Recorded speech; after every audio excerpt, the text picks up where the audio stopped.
February, a month that lasted 6 whole hours.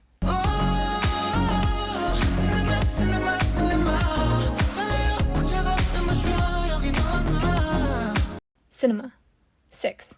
This is easily their best release to date. With the title Cinema, you can't get away with having a poorly made video, but the design of this video is one of my favorites of the last few years. There's a huge range of color palettes and editing styles, and they're all perfectly mixed together. Like when the eye trace in the dance segment is cut with these far away, long shots of side scenes where it seems you've kind of like caught the members in moments of genuine, oblivious happiness.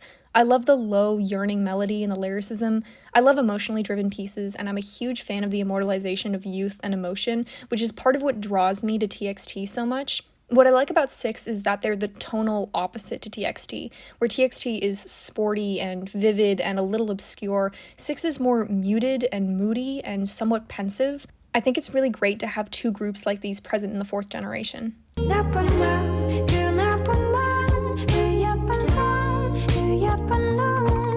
Mimi, Yoda.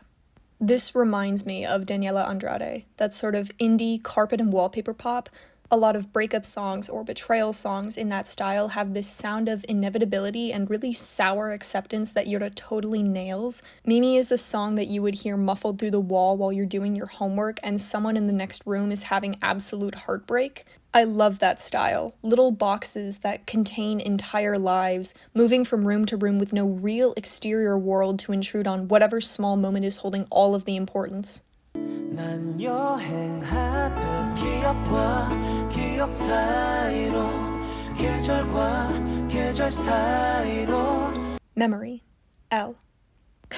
Why is everyone so sad this month? February is normally such a cutthroat, competitive month, and everyone this year is just so sad. Please, buy some sweaters. In all seriousness, this is a very pretty song, a very simple melody and great acoustics. This feels like the opposite to Yoda's Mimi. This is very open air, and it makes you feel very small.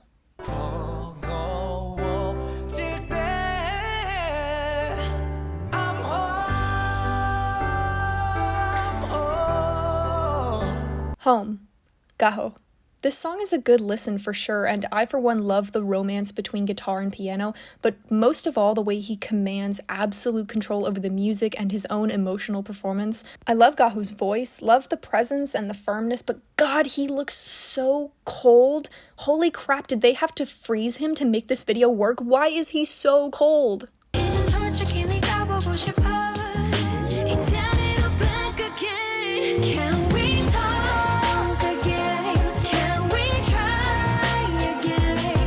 Can we talk again? Purple Kiss. I was both happy and a tiny bit underwhelmed when I got around to listening to this song. Aside from a few standout moments in the vocal layering, I was neither disappointed nor super entranced by the R&B or the pop influences. The video is gorgeous, the members have no hesitation, they don't have any of those rookie stutters, so I'm really excited to see what they're like when they debut. It's a pretty song, it's really nice to listen to, but I didn't love it more than a simple, hey, yeah, that's nice. Breaking down.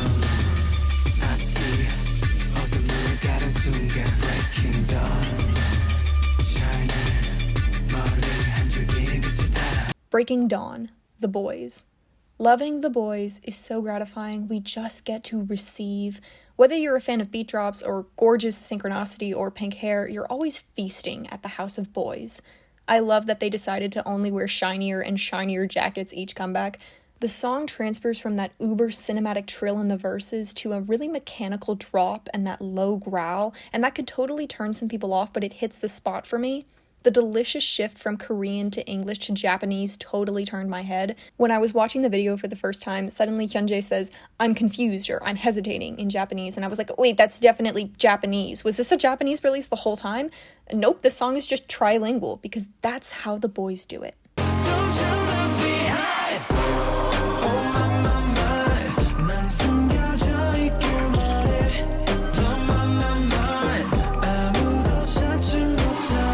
Paranoia, Kang Daniel. Mr. Daniel. Yes. I love his exploration of neurosis. The beat always falls short of being fully present, which is super disorienting and very indicative of the insomnia and panic he's describing.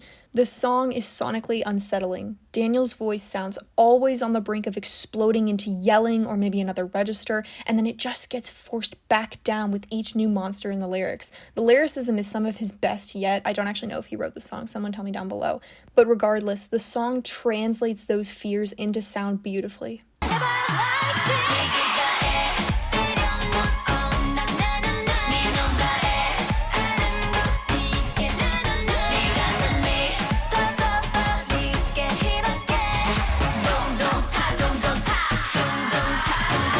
Doom Doom Ta, Tribe.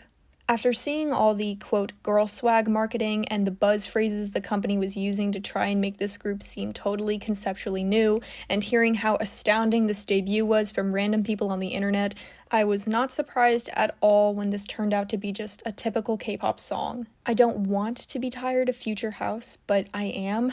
And the thing is, Afrobeat is such an interesting style and sound, so it's kind of tiresome to hear K-pop groups do the exact same 3 things with it and call it a day. I don't have a problem with the members. The members can dance, they seem excited for debut, they definitely have that rookie glow, but this song is hardly memorable, and there are parts that border on taxing, like the rap sections and the chants. I found the chorus to be uninspired. I'm more than used to that tinny slap beat sound in K-pop, the same cycling notes over and over, and oh look, we went 1 note higher. Sometimes in K-pop you have a song where the writers and producers clearly thought they could skimp on the verses and pre-chorus as long as the chorus was a real headbanger. And in the case of this song, the beat drop is uninteresting and the chorus is no more stick out than the rest of the song, so it was all for naught. And they said that their main goal, their one priority, was to produce a song that was, and I quote, non-mainstream. And then they released a Hyuna B-side from 2017.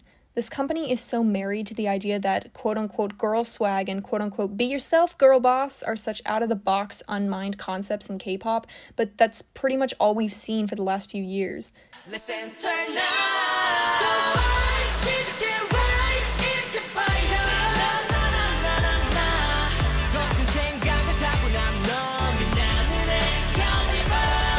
Excalibur, Kingdom. Excalibur has the opposite problem to Doom Doom Ta. Instead of being the exact same things we've seen over and over, this song thought that if it just kept throwing in switch-ups and sudden instrumental breaks that it would have to be interesting by default. And it kinda is, you know, I was interested, but the song is half contemporary pop and half flashbacks to 2013. The pipe organ is the song's main redeeming factor. I love that inclusion. The chorus is all slamming synthetic strings and vocal pressure. I do get the feeling that Kingdom is going to slot in between One Us and Golden Child concept-wise.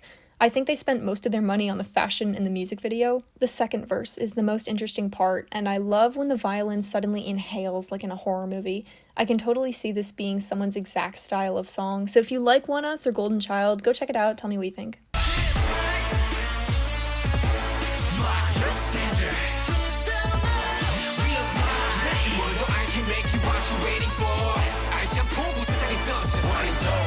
All or Nothing, We.I. So I do want to start by saying that I think the members of We.I seem like total sweethearts and very genuine people.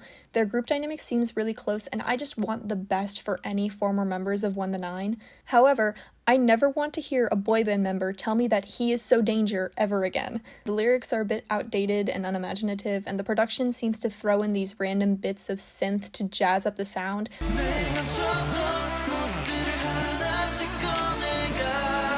I get that they really wanted to push the self-production angle, so much so that they put it in the title twice, but most self-producing groups would never do that. The lyrics are throwing random sentences at the wall and seeing what sticks, and frankly I was a bit exhausted by the end of this song, which is a shame because I really wanted to like it.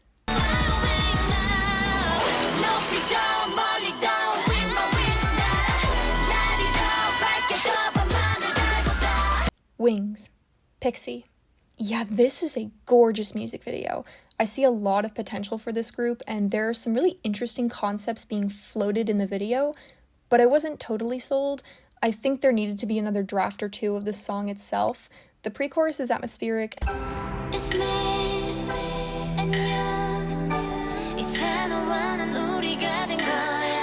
and and the visuals are striking, but the rap sections and the chorus don't bring much besides brute force, and the instrumental is far too tinny for this to hit with power. When you put it all together, it's way too on the nose. It doesn't feel empowering, it more feels spoon-fed.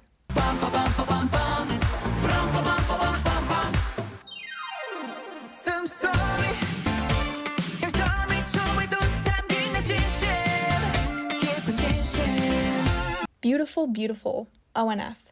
This song is groovy in such a refreshing way, and it fully embraces the camp of both the concept and the lyrics. I love the combination of military percussion and post-disco synth. It has that block party feeling on top of being a very upbeat cosmopolitan style. I love the Y2K colors and the fashion. I think the marching band trills are a great contrast to the rest of the musical landscape, which is quite digitized and frenetic. In the spectrum of my mind that measures zany, colorful boy group releases, Beautiful Beautiful is on one side and Blue Hour is on the other.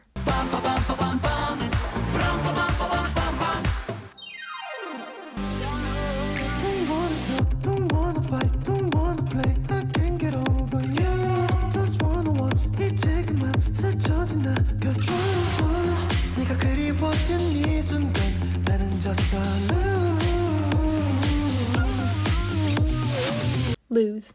Wonho. When I first watched it, I thought it was Love Scenario. Lose is instantly infectious, groovy on a Taemin level, and just a bit saturnine about its sex appeal. I was concerned from the finger snap beat that this would become a typical sexy grimdark release, but the chorus is incredible. The suffocated beat, the jittering pulse underneath that warbling melody create this propulsive emotional energy that Wonho absolutely nails with his voice. The lyrics fill Wonho's mouth, and the gradual introduction of more instruments makes each section more dynamic than the last. The aggregate riffs under each chorus work more to fill in the shadows and corners with steam and smoke rather than upstage Wonho's performance.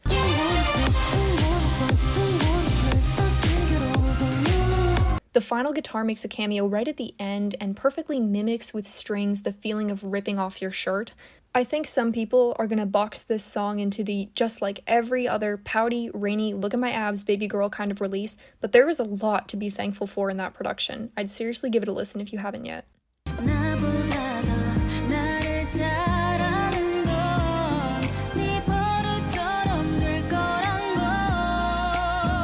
Forever. Aespa. I love this tradition for SM artists. It's one of my favorite things they do. And this rendition is beautiful. I think each member got gorgeous lines for her voice. I've seen pretty much every video Aespa has put out on their channel yet, and I'm so into these girls and their journey so far. I think I know who my bias is, but I'm not going to announce that until I know for sure. I love their voices, and the way that they each have such different but complementary appeals. But I have such a bone to pick with whoever is in charge of designing and editing their videos so far. This video scares the hell out of me. Why is it like that? The hyper contrast is way too present for you to do these shots. There is this constant veer into the uncanny valley that their music and color palettes and styling don't match at all. Like, yes, they have this AI concept and Lee Suman is out doing God knows what in the world, but this is clearly accidental. The stylists and the set designers and whoever did the mixing for this version of the song all thought they were making like a simple, pretty winter ballad, and the people who did the camera design and the composition and the editing thought they were making Ex Machina. Just back up. Just back the camera up. That is way too close. Let them blink, please. So wrap me in plastic and make me shine. We can make a dollhouse, follow your design. Let's build a dog out of sticks and twine. I can call you master, you can call me mine. Wrap me in plastic and make me shine. We can make a dollhouse, follow your design. Wrap Me in Plastic, Momoland and Chromance. This was perfect for them. One of the best releases Momoland has ever had. I love this collab. Nancy and Ahin, especially Ahin, looks so good in this video. I love having multiple iconic blondes in a group, but Jane, Ju, and Hyebin also look so cute. I do miss Naya and I hope she's okay. I hope we see her again soon. This is the perfect concept for them. Tinfoil and bubblegum and slightly over-digitized. And I think they've been getting closer to that hauntingly digital sound for a while. I'm glad they just went for it. This is where I wanted Momoland to go. I know next to nothing about Chromance, but this inclusion was super cute. I only wish the dance had been a bit more involved. I understand they wanted it to trend, but listen, we all did the boom boom dance. We all did the bam dance. You don't need to cut back. We're going to do the dance.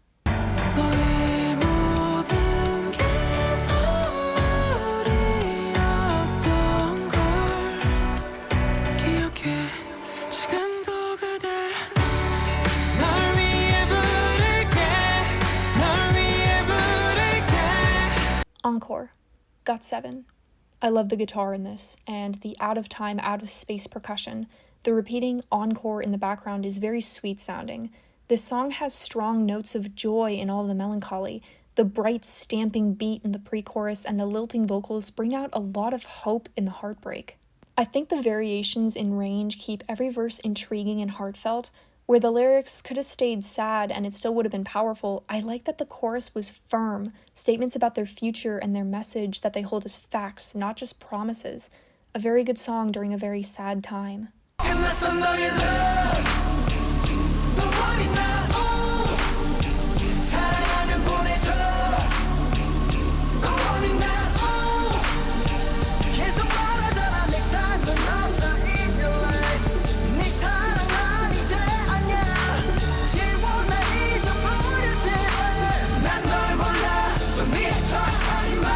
Don't Call Me, Shinee. This is classic boy band pop, the kind of Kenzie track that SM does best. This is pretty much what I expect from Kenzie, the meeting ground of dance pop and R&B influences, and it's very vocal driven. I wouldn't say that Don't Call Me totally peels away from the pack. It is reminiscent of Super M's One if one had had more drafts before release, and I totally understand that SM basically gave Super M an amalgamation of all of their other boy groups' sound, so it's more like Super M sounds like Shinee. But this song is still solid between the escalating pre-chorus and the stadium drums. It's vocally polished. I like the thumping beat, and the constant rise in the melody is pleasing to listen to. So yeah, where it blurs a bit with other SM boy groups, it's still less electronically eccentric. It's more tempered, classier, moodier. This is probably a jerk thing to say, but I prefer seeing Taemin with Shinee or with himself. He seems to be at his best either fully immersed in his solo work or right there with his team. There's a natural ease to watching Shinee work together. There is no group that does what Shinee can do.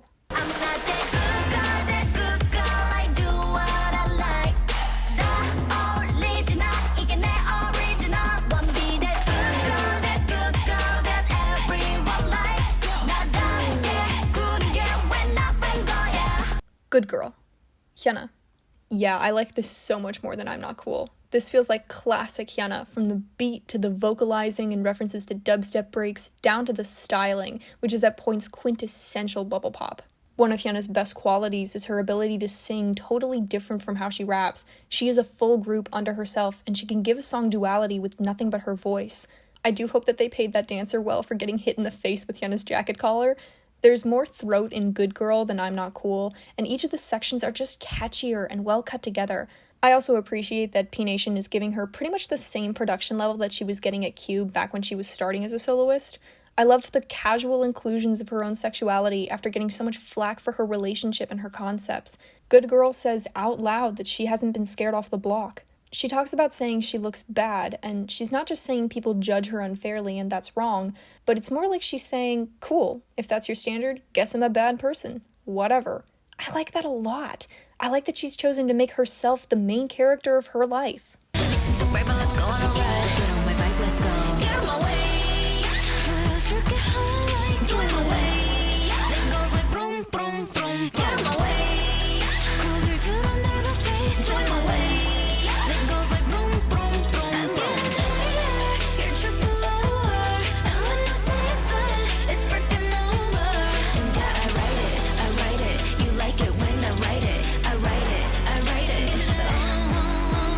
Bicycle, Chungha. Okay, so she had a choice between Queen and Ariana Grande, and she chose Ariana Grande, which, you know, great for her. I personally don't listen to Ariana Grande. Yeah, this was okay. I didn't love it, and I wanted to because it's at the longest incubation period of any of her releases. It just feels oddly try-hard. I'm not in love with the guitar, synth, chorus, or rap. I didn't find it lyrically interesting. The trap beats kind of fell flat for me. I think I'm also tired of hearing K-pop artists use ice or any other euphemism for diamonds. It's kind of getting corny. What I did like is her choice to combine her vocal fry with her lower range. It was a nice vocal reflection on the really high piano notes and the snare sound over that low, buzzy, almost brass-like synth that goes burr in the back. Album time. I actually really enjoyed this album. I'm guessing the idea was it's fine if people have to wait forever as long as the track list is super long. It's almost an hour long. but I was impressed that the songs didn't totally blur together. I had a concrete idea of each side's sound and atmosphere, and I think each of the 4 sections had its own musical identity. My favorite songs on this album are Flying on Faith, I adore that song, Dream of You is beautiful, Bother Me, Chilhe, so pretty much all of side B, Everybody Has, Comes and Goes. I think what I liked best were the songs with vocal layering and low beat choruses, the ones that are more synth pop and have really pleasant chorus melodies, and the ones that have very sweet sounding acoustics alongside very emotionally present performances. Overall, I'm surprised but also really happy that I enjoyed this really long album so much.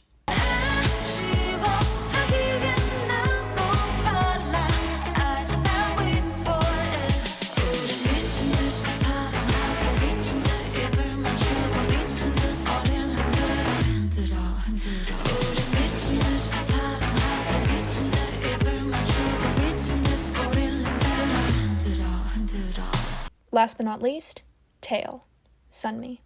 Maybe not one of her instantaneous blockbuster songs, but it is such a good comeback. As opposed to a super violent dance song, Tail is ringing with barely suppressed sexual vigor. I understand that some people were bored by it, but I think it has layers of sound.